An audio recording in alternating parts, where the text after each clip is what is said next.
गम म म म म म म ग रे ग म ब ब ब ब ब ब म ग म ब ध ध ध ध ध ध ध म ब ध नि नि हरि हरि हरि नि ध नि नि ज र र र र र र र र न ध दम ध दम ध दम धम न न न न न न न न यत्वद भ्रविभ्रम भ्रम भुजंगम श्वसत् निर्गम क्रम स्फुरत् कराल भाल हव्यवत् धिमित धिमित धिमित भनन मृदंग तुंग मंगल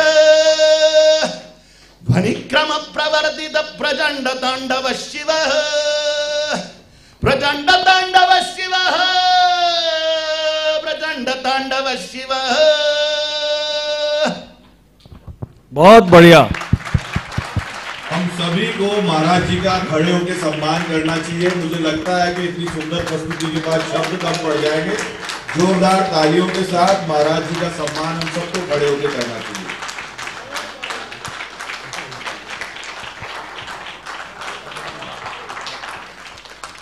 हमारे जो सत्यजीत जी हैं जो पूरा डायरेक्शन दे रहे हैं यूट्यूब चैनल पे, उनका एक सवाल है कि इतनी जबरदस्त जो शास्त्रीय संगीत की विद्या आपके अंदर है वो हो ही नहीं सकता कि किसी गुरु से आपने नहीं ली हो या आपने संगीत की शिक्षा नहीं प्राप्त की हो। आपको मैंने सुना है कि किसी संगीत तज्ञ के पास भी गए थे तो उसने कहा तबला बजाओ तबला। सही है। मैं गया था सीखने के लिए, शरीर जब 15, 13, 14 साल का होगा ये शरीर तब गया था। उन्होंने बोला था तेरी आवाज बहुत खराब है, तू तबला उबला सीख ले, कहीं ना कहीं निकल ही जाएगा। मैंने कहा कि निकलना है, किधर निकलना है? हमको तो काली माँ में निकलना है, काली माँ में विलीन हो जाना है, उधर ही निकलना है। तो मैंने छोड़ ही दिया पीछा सीखने विखने का। तो महामुनि अगस्त्य जी ने दे दिया, फिर गुरु के बिना संभव ही नहीं है। तो मेरे पास में तो गुरु है ही, अनंत कोटि ब्रह्मांड में परम शक्ति स्वरूप भगवान शिव स्वरूप महर्षि अगस्त्य जी, जिन्होंने मुझे हक कर लिया और सारा का सारा नॉलेज जैसे कंप्यूटर में फीड कर देते हैं, चढ़ा देते हैं, क्या बोलते हैं, अपलोड कर देना, मुझ में अपलोड कर दिया उन्होंने सारा। उनकी दया है। एक सवाल ये भी आया है, हमारे रवि माथुर जी मीडिया कर्मी हैं, उनका ये कहना है कि जो लगातार आपने फिल्मों में नग्न की बात की या अभी जो मूवी आई है उसमें जो नग्न के साथ में कपड़े जो दिखाए गए हैं, उनका ये कहना है कि जो फिल्म सेंसर बोर्ड है वो तो भारतीय जनता पार्टी का है, तो आप उनको भी कुछ सजेशन देंगे कि इस तरह की फिल्मों को बैन किया जाए? आपके क्या विचार हैं? बिल्कुल सही है। सारी की सारी जितनी भी समस्याएं अभी गिनाई, लव जिहाद की समस्या हो गई, ये फिल्मों की समस्या हो गई, 40,000 लड़कियां रोज की मुसलमान लोग वश में कर रहे हैं, तांत्रिक प्रयोग भी करते हैं, वशीकरण विद्या का वापर करते हैं, आतंकवाद की समस्या, लव जिहाद की समस्या, लैंड जिहाद की समस्या, साधुओं की बदनामी की समस्या, उसमें साईं बाबा को भी टारगेट किया गया है। साईं बाबा को मुसलमान घोषित करके हिंदुओं की बड़ी लोक संख्या को मुसलमान घोषित करने की बड़ी साजिश, मुस्लिम वक्फ बोर्ड के अंडर चली जाए सारी साईं बाबा की संपत्ति, साईं बाबा के जितने भी मंदिर हैं और वहाँ पे नमाज पढ़ना चालू हो जाए। अभी हिंदू पद्धति से पूजा होती है तो साईं बाबा को बदनाम करने में बदनामी जिहाद की साजिश, लव जिहाद, लैंड जिहाद, बदनामी जिहाद, लोक संख्या जिहाद। 60,000 65,000 बच्चे रोज पैदा हो रहे हैं और 40,000 उसमें से मुसलमान हैं, तो लोक संख्या जिहाद, ये सब प्रकार के जिहाद, आतंकवाद, ये सबका सब पैसे के बलबूते होता है। और इसमें पैसा लगाने वाले अंडरवर्ल्ड के लोग हैं और मुसलमानों के राजा। राजा माने विधायक, सांसद, मुख्यमंत्री, प्रधानमंत्री, इनको मैं राजा बोल रहा हूँ। विधायक, सांसद, मुख्यमंत्री, प्रधानमंत्री, ये राजा लोग हैं, इनको ही मैं राजा बोलता हूँ। भले ही ये खुद को सेवक बोले, लेकिन ये राजा ही होते हैं। पहले रानी का पहला बेटा ही राजा बन सकता था। अभी कोई भी व्यक्ति पैसे और टैलेंट के बलबूते राजा बन जाता है, जो प्रजा को मूर्ख बना सकता है अथवा अलग अलग प्रकार के चॉकलेट दे सकता है, और प्रजा जिसके झांसे में आ जाती है वो उसको राजा बना देते हैं। तो राजा बोलूंगा। तो राजा अगर हिंदुत्ववादी नहीं है तो ना वो सेंसर का ठीक से उपयोग कर पाएगा, न बॉलीवुड में जैसे मुस्लिम पैसा लग रहा है, इस्लामिक पैसा लग रहा है, अंडरवर्ल्ड का पैसा लग रहा है, उसको भी रोक नहीं पाएगा। अब हम मोदी, योगी, शाह, इनसे ही 100% सारी की सारी अपेक्षा करना गलत है। क्यों? क्योंकि एक दो व्यक्ति कहां कहां पूरेंगे। 4150 विधायक है भारतवर्ष में। कितने? 4150 विधायक, 545 लोकसभा सांसद, 250 राज्यसभा सांसद, कुल मिला के 4945 राजा लोग भारतवर्ष पे राज करते हैं। अब 3 लोगों के नाम आ जाके लेते हैं अपन, मोदी, योगी, शाह, मोदी, योगी, शाह। कहां कहां पूरेगा एक व्यक्ति? एक क्षमता होती है, एक क्षमता होती है। सारी की सारी अपेक्षाएं उनसे नहीं। बाकी के राजा लोग कब घुसाड़ेंगे अपन कट्टर हिंदुवादी अपने अपने क्षेत्रों से? जब कट्टर हिंदुवादी राजा अपने अपने क्षेत्रों से घुसाएंगे तब राजनीति का पूर्ण हिंदूकरण हो जाएगा। क्योंकि राजनीति का हिंदूकरण संत नहीं कर सकते। हमें राम मंदिर संतों ने हाथ में नहीं दिया, ये रियलिटी है। राम मंदिर राजा ने हाथ में दिया, आपने 370 संतों ने नहीं हटाई, 370 राजा ने हटाई। लोक संख्या नियंत्रण बिल, सीएए, एनआरसी, ये सारा का सारा राजा लाएगा भाई, साधु संत बाहर से नहीं ला सकते। करपात्री महाराज ने आंदोलन कर दिया था 1967 में इंदिरा गांधी के सामने। इंदिरा गांधी को ये घटना मालूम है आपको? उनको हाँ सर, कितने लोगों को मालूम है? इंदिरा गांधी ने 5000 साधुओं को मार डाला था, कितने लोगों को मालूम है? बहुत कम लोगों को मालूम है। तो ये घटना मैं शॉर्टकट में बोल देता हूं आपको। इंदिरा गांधी ने सभी संतों के प्रतिनिधि स्वरूप करपात्री जी महाराज को आवेदन दिया है कि मुझको जिता दो। करपात्री जी महाराज ने बोले कि धर्म का क्या फायदा? इंदिरा गांधी बोले कि मैं आप जो बोलो वो करूंगी। करपात्री जी महाराज बोले संपूर्ण गोवंश हत्या बंदी का केंद्रीय कानून लागू करें। शब्द आप समझो, संपूर्ण माने पूरा पूरा, गोवंश माने गाय, बैल, नंदी, बछड़ा, बछड़ी, सब कुछ, बूढ़ी गाय, बूढ़ा बैल, सब कुछ, गाय, गोवंश, संपूर्ण गोवंश हत्याबंदी पूरी तरह से बैन हो जाए और फांसी की सजा हो इस पे। इंदिरा गांधी बोले डन, बिल्कुल, मुझे जिताओ। करपात्री जी महाराज ने धर्मादेश निकाला, सभी हिंदुओं को आदेश दिया इंदिरा गांधी को जिता दो। जिता दिया, प्रजा ने साधुओं को मानती है, प्रजा साधुओं को मानती है। समाज सुधारक को माने या ना माने, साधुओं को बड़ा सम्मान देती है। जिता दिया। फिर इंदिरा गांधी ने पाद्य पूजन किया क्या करपात्री जी महाराज का? नहीं किया, फोन ही नहीं उठाया। करपात्री जी महाराज फोन पे फोन कर रहे हैं, कब बनाओगे कायदा? फोन नहीं उठाया। करपात्री जी महाराज को गुस्सा आ गया, 5000 साधुओं को लेकर संसद भवन का घेरा कर दिया। इंदिरा गांधी ने देखा 5000 साधुओं ने संसद भवन को घेरा कर दिया है, शूट एट साइट के ऑर्डर कर दिए। 5000 साधुओं को मरवा दिया इंदिरा गांधी ने संसद भवन के सामने। सत्ता के आगे शांपति नहीं चलती, वो साधु हो या समाज सुधारक हो। सत्ता माने कौन? राजा। राजा, ये परम सत्य बात है। राजा के सामने शांपति नहीं चलती, क्योंकि 3 बड़ी पावर राजा के हाथ में होती है। फर्स्ट न्याय व्यवस्था, दूसरी पुलिस, तीसरी मिलिट्री। और वो राजा के अधीन है। राजा बोलेगा मारो तो मारेगी। पहले अपनी मिलिट्री 2014 से पहले ठुकवा लेती थी खुद को, अब ठोक रही है, क्योंकि राजा बोल रहा है ठोको। मिलिट्री में अपना पावर नहीं है क्या? है ना, पावर है मिलिट्री में, लेकिन वो आदेश की गुलाम है। पुलिस राजा के आदेश की गुलाम है। न्याय व्यवस्था भी, राजा किस फेवर में है, प्रजा किस फेवर में है, इन सब बातों का विचार करती है। करना ही पड़ेगा। तो 3 बड़ी शक्तियां राजा के हाथ में, पुलिस, मिलिट्री, न्याय व्यवस्था। इंदिरा गांधी पर कोई क्लेम नहीं करता कोई। 5,000 साधुओं को मरवा दिया। अमृतसर में 3,000 भक्तों को मरवा ही दिया। सत्ता के आगे संपत्ति नहीं चलती। इसलिए एकमात्र समाधान राजनीति का हिंदूकरण करना है और हमें 4,945 राजा लोग अपने अपने क्षेत्रों से कट्टर हिंदूवादी घुसाड़ने पड़ेंगे। और कोई हमें हिंदुत्व का चॉकलेट दे रहा है, चॉकलेट कि मैं हिंदुत्व का काम करूंगा मुझे चुन के दो। कोई हमें बोल रहा है मैं हिंदुत्व का काम करूंगा मुझे चुन के दो, और उसको हमने चुन के दिया। अगर उसने नहीं किया, समझो उसने नहीं किया, तो हम बदलो उसको, हम उसको बदलो, उसको फिर चांस मत दो। अपने अपने क्षेत्रों की बात कर रहा हूं। हम अगर पूरे भारत को बदलने की चाह रखते हैं, पूरे हिंदुस्तान को, अपने क्षेत्रों से राजा ही बदल सकता है। मुसलमान इतने दंगे फसाद कर रहे हैं, उनको कौन सपोर्ट कर रहा है भाई? उनके राजा लोग, राजा ही सपोर्ट करता है। राजा अगर कट्टर धार्मिक हैं तो हमारे 5 लाख मंदिर अपने हाथ में वापस दे देगा। वो अयोध्या का उदाहरण है अपने सामने। मुसलमानों ने जो अपने 5 लाख मंदिर फोड़ दिए हैं वापस मिल जाएंगे अपने को। राजा कट्टर हिंदूवादी होना चाहिए। सिर्फ मंदिर ही नहीं तो पाकिस्तान, बांग्लादेश, चाइना, ये आधा चाइना माने तिब्बत, ये तिब्बतियन साधना स्थल है हिंदुओं का बहुत बड़ा, तंत्र विद्या का गढ़ है।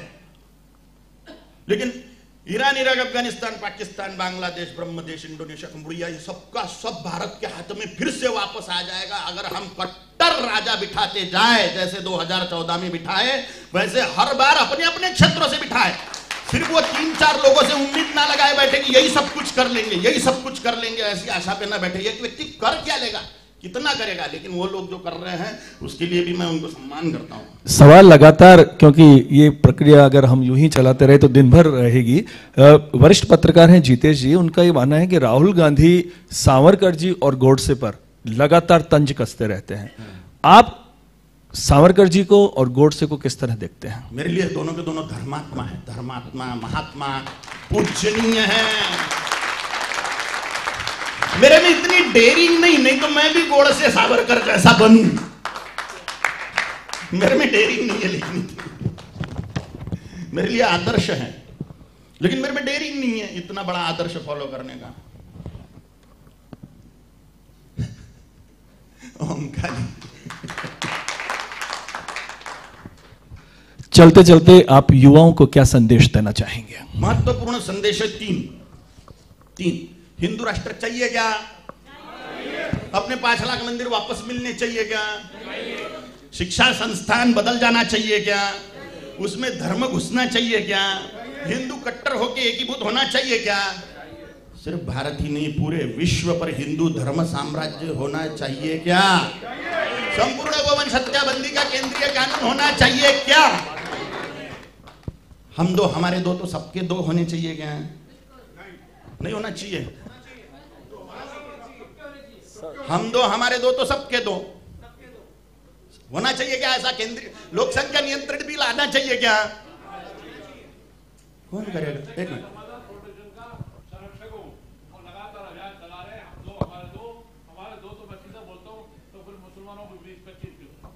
नहीं, ये होगी डिमांड। अपन ने जो कुछ गिनाए अभी, हमें हमारे 5 लाख मंदिर वापस चाहिए, संपूर्ण गोवंश हत्याबंदी का केंद्रीय कानून चाहिए, लव जिहाद खत्म होना चाहिए, होना चाहिए, लोक संख्या जिहाद खत्म होना चाहिए, बदनामी जिहाद खत्म होना चाहिए, आतंकवाद खत्म होना चाहिए। हमें हमारा गया हुआ Iran, Iraq, Afghanistan, Pakistan, Bangladesh, Brahmadesh, Indonesia, Cambodia, Taiwan, Nepal, Bhutan, Tibet, Sri Lanka, ये सबका सब वापस चाहिए। कौन करेगा? राजा करेगा। अपन बाहर से नहीं कर सकते, साधु संतों ने करके देख लिया। राम मंदिर हम अपने हाथ में नहीं ले पाए।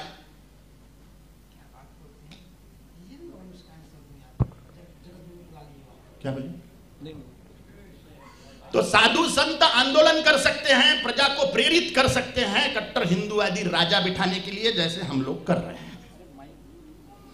कट्टर हिंदूवादी राजा बिठाने के लिए साधु आवाहन कर सकते हैं सबको, लेकिन काम तो राजा ही करेगा। इसलिए सड़ा हुआ वर्णवाद फर्स्ट मैं बोलूंगा, हिंदुओं को एकीभूत न होने देने का प्रधान कारण सड़ा हुआ वर्णवाद, जातीयवाद, भाषावाद और प्रांतवाद, 4 वर्ण ब्राह्मण क्षत्रिय वैश्य शूद्र और 2378 जातियां, 17 भाषाएं, 32 प्रांत। इसमें जो हिंदू अपना नहीं मानता बाजू वाले प्रांत वाले व्यक्ति को, बाजू वाला प्रांत का हिंदू अपने को अपना नहीं लगता क्योंकि अपनी भाषा नहीं बोलता। एक वर्ण का व्यक्ति दूसरे वर्ण को अपना नहीं मानता क्योंकि अपने वर्ण का नहीं। एक जाति का व्यक्ति दूसरे जाति वाले को अपना नहीं मानता क्योंकि वो अपने जाति का नहीं। ये जातीयवाद, वर्णवाद, भाषावाद, प्रांतवाद टूटना चाहिए 100%। इसलिए वर्णवाद, जातीयवाद, भाषावाद, प्रांतवाद तोड़िए, सनातन हिंदुत्व जोड़िए। फर्स्ट। सेकंड, राजनीति से घृणा छोड़िए, क्योंकि धर्म राज्य हमें अगर चाहिए तो राजा कट्टर धार्मिक चाहिए। हमें राम राज्य चाहिए तो राजा राम चाहिए।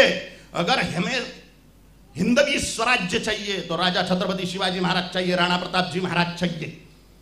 हमें धर्म राज्य चाहिए तो राजा कट्टर धार्मिक होना चाहिए, धर्म क्षेत्र में उसकी प्रवीणता होनी चाहिए, धर्म के लिए वो डिवोटी होना चाहिए, समर्पित होना चाहिए। इसलिए हमारा आद्य कर्तव्य है राजनीति का हिंदूकरण करना। इसलिए राजनीति से घृणा छोड़िए, सनातन हिंदू धर्म साम्राज्य की ओर बढ़िए। हम 60% से ज्यादा वोटिंग को नहीं जाते। मुसलमानों का 100% वोटिंग होता है, मुसलमानों का 100% वोटिंग होता है, हिंदुओं का 60% से ज्यादा वोटिंग नहीं होता। उसमें भी आधे दाल आटे के भाव के लिए और अपनी जात के लिए वोट करते हैं। 30% हिंदू एकीभूत हुए हैं, सिर्फ 30% हिंदू एकीभूत हुए और हिंदुत्व के लिए वोटिंग करी तो राम मंदिर अपने हाथ में दे दिया राजा ने। 370 हटा दी, लोक संख्या नियंत्रण बिल लागू हो गया है। नहीं तो जो कश्मीर की परिस्थिति है वो यहां पे होंगी। अपनी बहु बेटियां खतरे में हैं, अपने मंदिर खतरे में हैं, अपने साधु संत खतरे में हैं। पालघर में 2 साधुओं की हत्या हो गई, कुछ नहीं हुआ क्योंकि वहां की सरकार उस टाइम पे हिंदुवादी थी नहीं।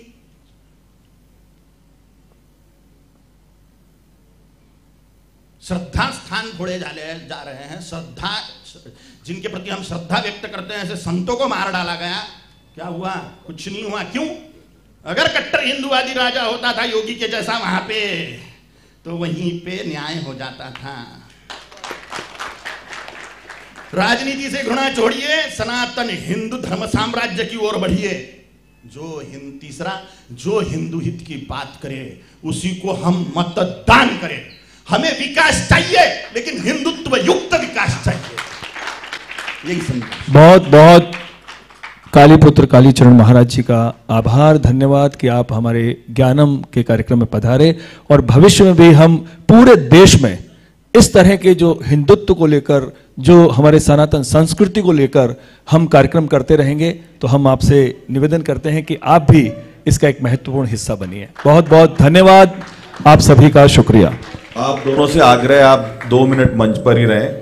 एक छोटे से बच्चे ने आपको सुनते सुनते, श्रोताओं में बैठे हुए प्रथम नाम के बच्चे ने एक छोटा सा स्केच बनाया, अपना इमेजिनरी माँ काली का स्केच आपको भेंट करना चाहता है बच्चा। ये प्रथम विजयवर्गीय है बच्चा। बेटा सामने देखो, इधर बाबा जी के साथ खड़े हो, चरण स्पर्श करो। शाबाश।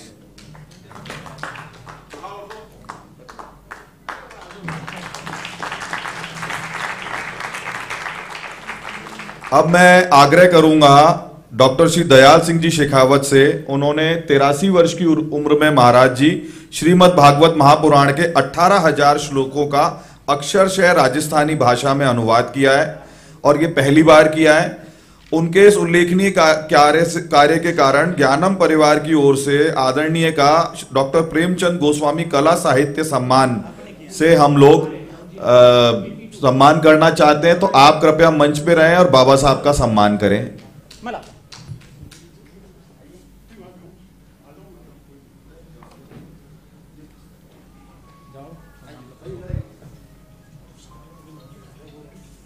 शॉल और वो लाओ फटाफट। क्या कर रहे हो यहाँ से? सब पहली मैं राजस्थानी में लिखे सो राजस्थानी में ही बोलूँगा। जे आपने जमीन से जुड़ना है तो आपकी भाषा जरूर जमीनी होनी चाहिए।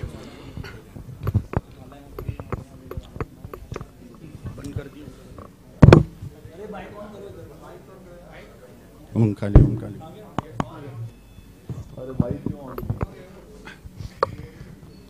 तो सब पेरो संत महोदय और दूसरा बड़ा बूढ़ा है वहाँ के चरणा में मेरो प्रणाम है सबू पहले।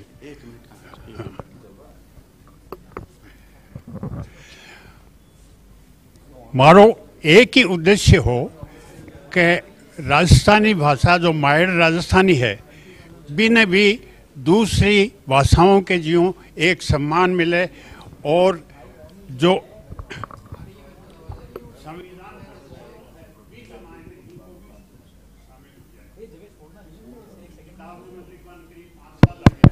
हेलो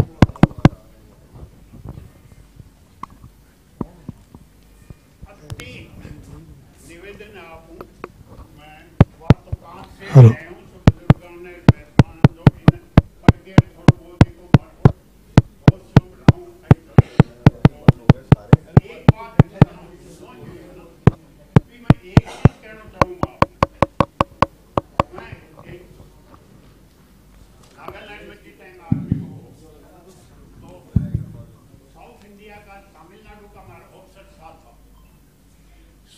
मैं कहता कि मैं टाबर पढ़ा के मायने माँ बाप माने 5 साल की मैं कहता आज शाम की रोटी संजद में लोग जो मैं गीता का 2 श्लोक सुनाऊंगा।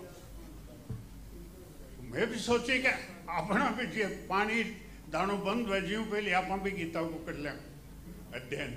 सो गीता का मायन करियो और बाद में एक योग के ऊपर भी योगा के ऊपर में लिखी बिग माइनस साइंटिफिक बेसिस के ऊपर योगा को जो तो शरीर के ऊपर प्रभाव है ना वो बिग माइन वर्णन है। आगे साथ में एक बार किताब भी है।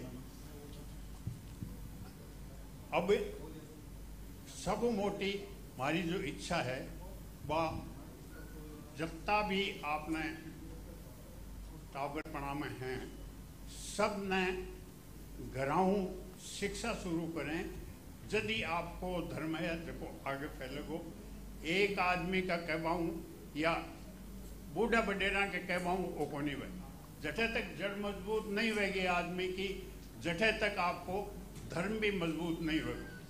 सो सबसे मोटी जड़ जीव छोटा पना टाबरों सूरी करें आई हमारी प्रार्थना है आपने।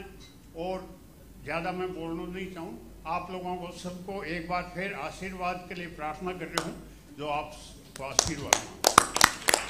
अब मैं आदरणीय ब्रह्मर्षि निर्मलानंद जी जति महाराज को बुलाना चाहूंगा। उन्होंने तंत्र साधना पर एक पुस्तक है उनकी जो वो महाराज जी को भेंट करना चाहते हैं।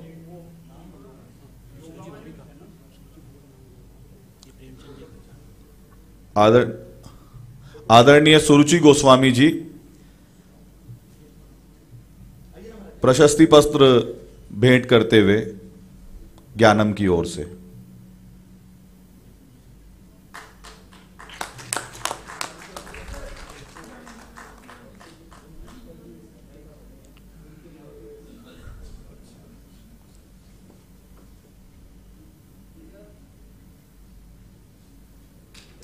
लेके जाओ।